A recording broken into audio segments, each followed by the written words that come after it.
Hello students. So today's video is very important in perspectives of your coming board examination. आपके exam 17 से शुरू होने वाले हैं, correct?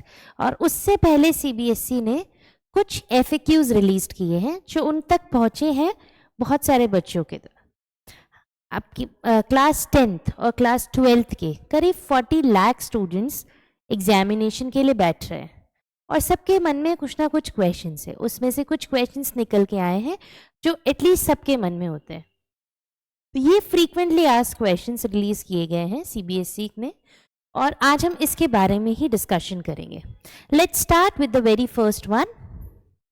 Okay, these are few questions which has been raised by various sources. Okay, very first question is, how should I improve my presentation? Are any marks given for good presentation? Okay, so बहुत general question है कि मैं अपनी presentation कैसे improve करूं। अब तक आप सबको पता पड़ गया होगा कि ज़्यादा से ज़्यादा प्रैक्टिस करने से और बहुत ब्रीफ आंसर्स लिखने से आप अपनी प्रेजेंटेशन को इंप्रूव कर सकते हैं। But what the answer CBSE has given, no separate marks are given, but your answers can be neat, well organized with important points underlined. Means आपके लिए कोई अलग से सेपरेट मार्क्स नहीं मिलेंगे, ठीक है? बहुत ज़्यादा उसमें आपने कोई ड्राइंग कर दी या उसको डिफरेंट तरीके से कोई कैलीग्राफी कर दी, no marks will be given, but your answer should be properly neat, well organised and it covers all the important points. Like यदि कोई इंग्लिश का रीडर का क्वेश्चन है तो जो कॉन्टेक्स्ट है वो आपको लिखना है, रेफरेंस टू द कॉन्स्टेंट में जो आपका चीज़ें आती है वो that you have to cover. Maths है तो मैथ्स में आपको आंसर के साथ यूनिट लगानी है, प्रॉपर स्टेप्स लिखने हैं। So if it is a well organised answer, then you will be getting a full marks for that. ठीक है, ये जरूरी नहीं है सबकी राइटिंग सुंदर हो। राइटिंग सबकी एवरेज भी हो सकती है, ब्यूटीफुल भी हो सकती है, बिलो एवरेज भी हो सकती है, but what matters here it's a presentation and neatly representation of your answer. Let's discuss the next question.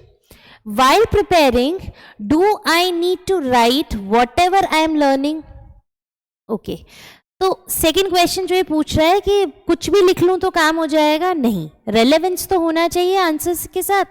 हर कुछ भी लिख दोगे, पूछ रहे एक्सक्रीटरी सिस्टम, आप लिख रहे हो रिप्रोडक्टिव सिस्टम, उससे काम नहीं चलेगा। Relevance to the answer to the question is required. What answer CBSE has provided? Making notes helps you in understanding the chapter and also makes you confident. Yes, whatever you are reading, you have to summarize it, you have to revise it again and again and make a crisp note for your revision. जितना ज़्यादा crisp notes बनेंगे उतना अच्छा revision होगा आपका, ठीक है? चलते हैं next question पे। Is whitener allowed in your board examination? Can we use a gel pen? Okay. Very first thing, whitener is not at all allowed किसी भी एग्जाम में, नॉट इवन CBSE एग्जामिनेशन। आप आगे जाके कोई कॉम्पिटिटिव एग्जाम देंगे उसमें भी किसी तरीके का फ्लूइड अलाउ नहीं है। Okay, it comes under unfair means, तो आपको वो यूज ही नहीं करना है किसी भी तरीके का whitener. If something is wrong, एक सिंगल एक्सट्रिक और एक सिंगल कट होना चाहिए, बहुत ज़्यादा स्क्रिबलिंग भी उस पर नहीं होनी चाहिए। एक सिंगल कट लगाइए, ठीक है, और फिर वापस फ्रेश स्टेटमेंट आप लिखिए, आपको जो भी करना है, पर व्हाइटनर यूज नहीं करना है। जेल पेन के लिए बोलता है CBSE कि yes you can royal blue ink gel pen you can use blue, और बट जो मुझे लगता है और बाकी सारे टीचर्स का भी जो कहना है, a good ball pen is good one, क्योंकि यू नेवर नो कि कभी कोई इंक कोई स्पेल हो जाए, कुछ पे कुछ पानी गिर जाए या गलती से कुछ भी हो जाए, तो जो जेल पेन की इंक है वो थोड़ी सी फैल जाती है। तो मेरी एडवाइस है और बहुत सारे टीचर्स जो आपको पढ़ाते हैं उनकी भी यही एडवाइस है कि एक अच्छा ब्लू पेन आपको लेना है जो बहुत ज़्यादा इंक नहीं निकाले, and it is not too light and not too dark, बीच बीच का हो, so it will help you a lot. Okay, चलिए नेक्स्ट सेट ऑफ क्वेश्चंस पे चलते हैं। नेक्स्ट क्वेश्चन है, I have a doubt whether the pre-board examination marks would be considered in the board examination. No, कभी भी नहीं होता है। प्री बोर्ड एग्जामिनेशन के जो मार्क्स है, pre boards is a reflection of your preparation. उससे आपको पता पड़ता है what pointers are your you need to work upon, आपकी स्ट्रेंथ क्या है, आपकी वीकनेस क्या है, और आपको किस तरीके से अपने पे काम करना है। प्री बोर्ड उसका रिफ्लेक्शन होता है। प्री बोर्ड के मार्क्स कहीं पे भी नहीं जुड़ते हैं। उससे पहले आपके इतने पीएज होते हैं, आप पोर्टफोलियोज बनाते हैं, आपकी सब्जेक्ट एनरिचमेंट एक्टिविटी होती है, various test quizzes has been taken in your school which will all comprises of your internal assessment. So, no marks obtained in the pre-board examinations are not added or included in board examination marks. The statement was given by the Central Board of Secondary Education. चलिए next question पे.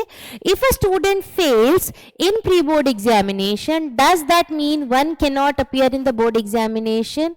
No, it is not like that. Pre-board examination prepares you for a good preparation. If you are getting 40 marks out of 80, next pre-board you have to try at least 5 to 10 marks more than 40.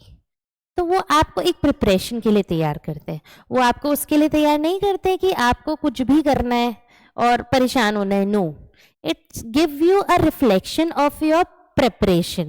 It's work as a mirror for you. So the pre-board helps students to know how well they are prepared for the board examination, and as per them, the student cannot be detained from appearing in the board examination if otherwise eligible. एक थोड़ा सा यदि आप मान लो fail भी हो रहे हैं, आपको प्री बोर्ड नहीं आया है, फर्स्ट प्री बोर्ड आपको समझ में नहीं आया और आप फेल हो रहे हैं, it's okay, you have another chance, but no one can detain you for your final board examination. Okay, now next set of question is, if a choice is given to attempt any one of the question in the board exam, can we attempt both? If yes, which answer would be considered? देखिए, जब भी choices वाले question होते हैं तो सबसे पहले आपको चॉइसेस ध्यान से पढ़नी है. कभी कभी क्या होता है, ऑप्शंस में ऐसे होते हैं, इधर अटेम्प्ट ए और बी. ठीक है, तो या तो आपको ए करना है या बी करना है, ये इजी वाला अटेम्प्ट वाला है. ठीक है, कभी कभी होता है ए के अंदर ऑप्शन होता है फर्स्ट, सेकेंड, थर्ड. ठीक है, और थर्ड के अंदर ऑप्शन होता है ए और थर्ड बी.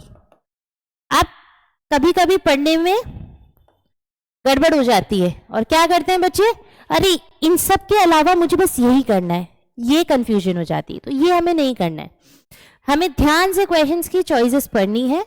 ठीक है, और उसके बाद उसको अटेम्प्ट करना है. अब आप यदि दोनों अटेम्प्ट कर दोगे तो नहीं, आपको मार्क्स दोनों के नहीं मिलेंगे, उसमें से एक ही चेक होगा. एज पर द रूल्स, जो चेकिंग के बाद में जो फर्स्ट आपको अटेम्प्ट करते हैं, ठीक है, as per the rules, the question which you are attempting first of either of the choices will be checked and marks will be given as per that. तो जब भी चॉइस वाला क्वेश्चन है, read it carefully and make sure कि आप वही question choose करें जो आपको बहुत अच्छे से आता हो. ठीक है, देखते हैं क्या आंसर दिया है. The instruction given in the question paper should be followed. Okay, and attempting both the options not only takes away much of the precious time but also confuses the examiner, which we are not supposed to do. Okay, चलिए next set of questions पे चलते हैं. Is it compulsory to write the answers in the same sequence in the question paper? No. ये हमको पहले भी बता चुके हैं, आपके टीचर्स ने आपको पहले भी बताया है. वॉट एवर क्वेश्चन और sections you feel like that is it is my the strongest one, और मैं इसमें सबसे ज़्यादा कॉन्फिडेंट हूँ, इसके सारे क्वेश्चंस मुझे आते हैं, attempt that. But make sure you have to write correct question number. वो गड़बड़ नहीं होना चाहिए, क्वेश्चन नंबर आपका करेक्ट होना चाहिए. ठीक है, तो आपके पास जो भी है, पहले तो 15 मिनट्स का आप जो रीडिंग टाइम है वो आपको बहुत अच्छे से यूटिलाइज करना है. That 15 minutes time is a strategy making time, कि I know this answer, okay this section I am comfortable, I will go with this section. वो 15 minutes that is a strategy making time. And then start attempting the question. So it is not necessary कि आप 1 से शुरू करें. If you feel कि section B 21st से शुरू हो रहा है और मुझे 21st से क्वेश्चन करने हैं, तो you have to write section B at the top of it and then start attempting the question. Okay, let's see the answer. No, you may attempt those questions those questions in the beginning which you know best, but make sure that you write correct answer number to each question. Okay. Now next question is extra sheet provided in exam for writing answers? Yes. उसमें परेशान नहीं होना है, extra sheet मिलती है, but आपकी पहली जो कॉपी होती है वो 32 पेजेस की होती है, वो अपने आप में बहुत सफिशिएंट है. But still if you are not able to complete the answers in the main sheet, you can ask for extra sheet. It will be given to you, but make sure you should not waste pages at any cost. Okay, we all learn a sustainable development goals. You should mind these things also while writing answers. ठीक है, उसके चक्कर में ये नहीं है कि बहुत अंदर अंदर छोटा छोटा सा लिखना है, नहीं, ऐसा नहीं करना है, प्रॉपर तरीके से हमें लिखना है. ठीक है, यूजुअली उस कॉपी में काम हो जाता है, पर in case you are not able to complete your entire answers in one answer sheet, तब आप दूसरी एक्स्ट्रा शीट ले सकते हो. ठीक है, मैथ्स का पेपर हुआ, एसएसटी का पेपर हुआ, जो लेंदी होते हैं बहुत पेपर, उसमें बच्चे लेते हैं. ठीक है, तो आपको भी प्रोवाइड होगी. तो आंसर यही है, yes you will get extra sheet for writing answers. ठीक है, नेक्स्ट पे आते हैं. Should one right the answers in one's own language? Yes you can. It is not necessary कि आपको बुकिश लैंग्वेज ही लिखनी है, आप अपने लैंग्वेज में आंसर लिख सकते हैं, but make sure whatever they are asking in the question it has in your answer. Like if you talk about SST, if you talk about science, there are certain terms which an examiner usually search in your answer. Suppose a question has been given to you, when lactic acid produced in muscles. ठीक है, तो आप यदि उसमें लिखेंगे absence of oxygen, तो वो answer गलत होगा. आपको उसमें लिखना है lack of oxygen. तो there is a difference in absence and lack. ठीक है, एब्सेंस में तो आपका एनारोबिक रेस्पिरेशन हो जाएगा, लैक ऑफ में फिर उसमें उसका जो रिजल्ट होगा दैट इज अल्कोहल, है ना.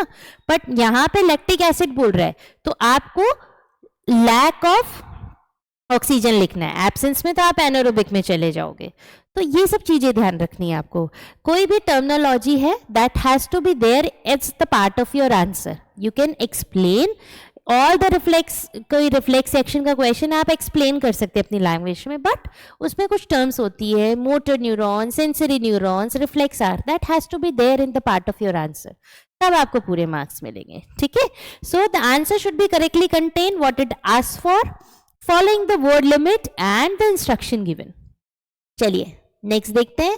Many times it is heard just before the examination that the paper has leaked and the question papers are available in social media. Yes, fake news, rumours बहुत फैलते हैं, और exam के पहले तो specially फैलते हैं. ठीक है, किसी भी रूमर्स पे, किसी भी फेक न्यूज पे हमें बिलीव नहीं करना है.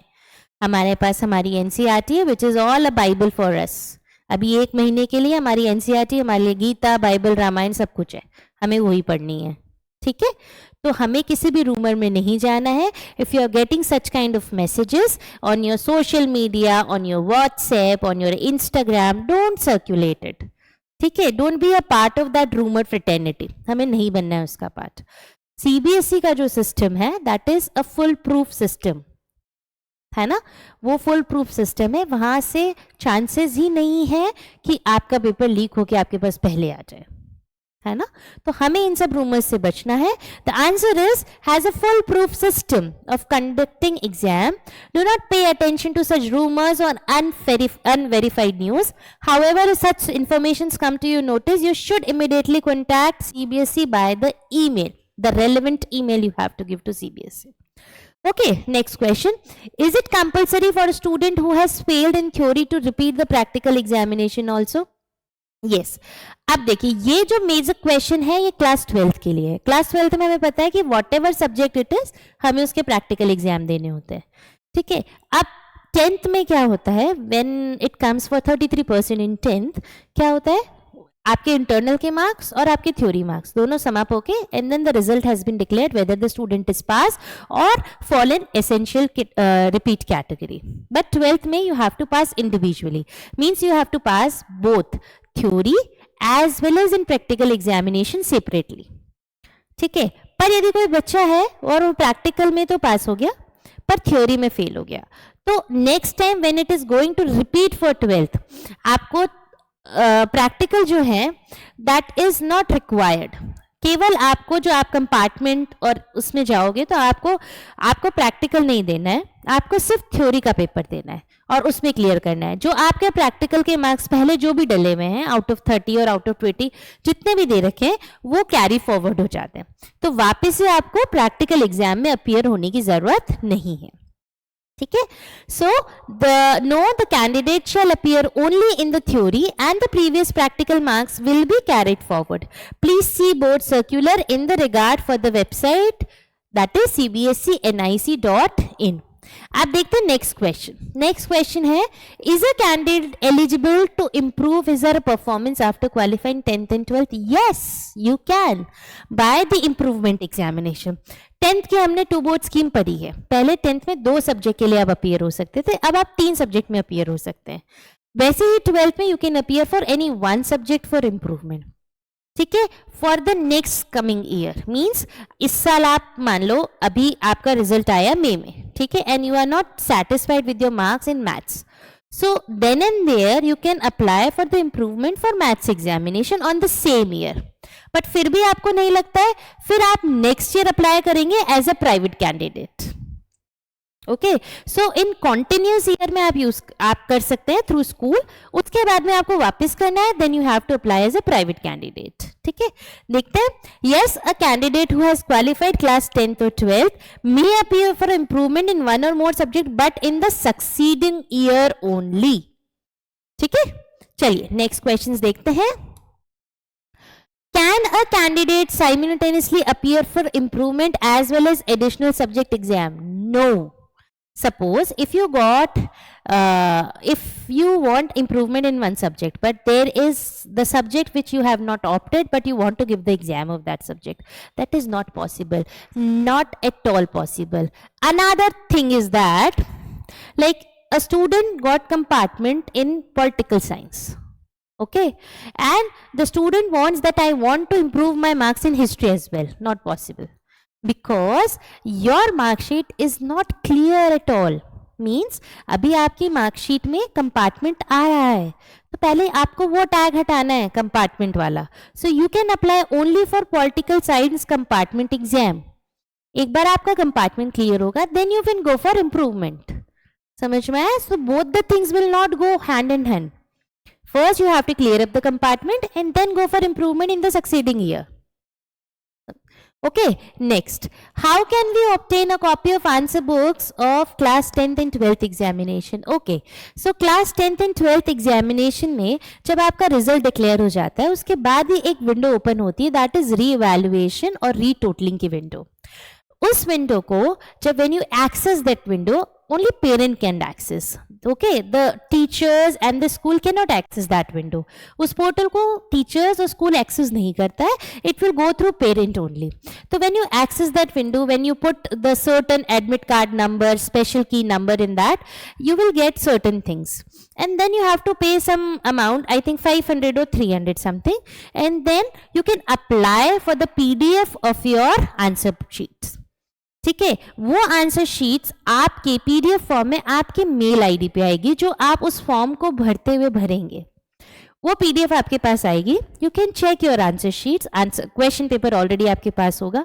उस आंसर शीट को देखने के बाद you can get it checked by your authentic source of that subject expert, and then the subject expert यदि आपको राय देता है, you can go for re evaluation, then only go for it. ठीक है, तो ये सब प्रोसेस जो होता है आपके रिजल्ट आने के बाद शुरू होता है। रिजल्ट आने के बाद keep checking the CBSE website, it is an advice. जैसे ही आपका रिजल्ट आता है, keep checking the CBSE website with in 7 days। आपके रिजल्ट के 7 days में री इवैल्यूएशन और रीटोटलिंग वाला पोर्टल जो है वो एक्टिव हो जाता है, and it is access only by the parents. Okay, now next is, do the marks increase or decrease after the process of verification of marks or revaluation? Yes, it can be।